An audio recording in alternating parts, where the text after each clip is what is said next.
The ancient Egyptians. Probably the most famous ancient civilization of them all.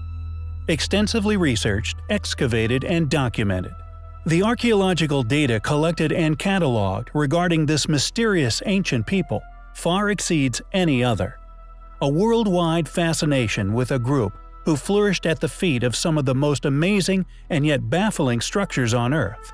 Attributed with their construction, yet it is difficult to see just how or why they did not document such a monumental task.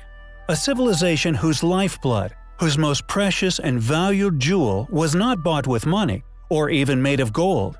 It was a river, the Nile. The ancient Egyptians were a highly advanced group, and they shared an affinity with water manipulation, a possible clue to the construction of the pyramids.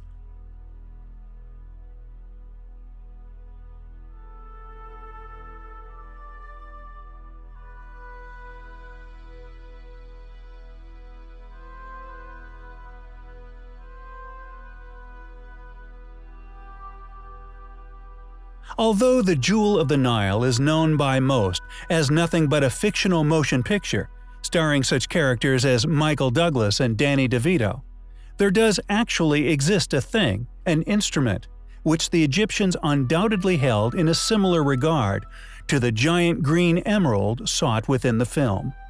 Known as the Nilometer, thousands upon thousands of people from all over the world visit Egypt each year, and nearly all overlook this once most invaluable of instruments.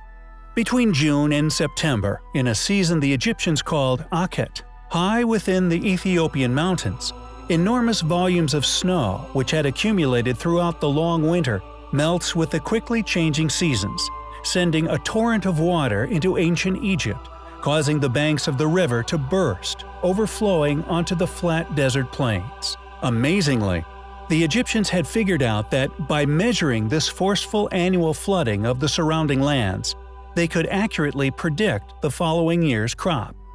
During the flooding of the Nile, rich fertile silts brought down from high within the Ethiopian mountains are dumped upon the land.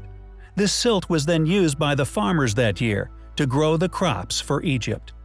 By measuring the amount of floodwater, they could accurately tell how much plant food would be available throughout the year, therefore being able to foresee the possible onset of a famine many months in advance.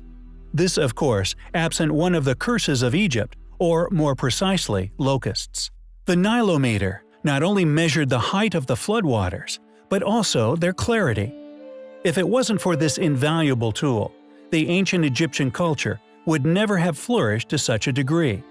Clearly an extremely important tool, which not only indicates their in-depth knowledge of natural cycles, but indicated a strong affinity to water. Technological methods of lifting heavy objects may have been possible with the use of water.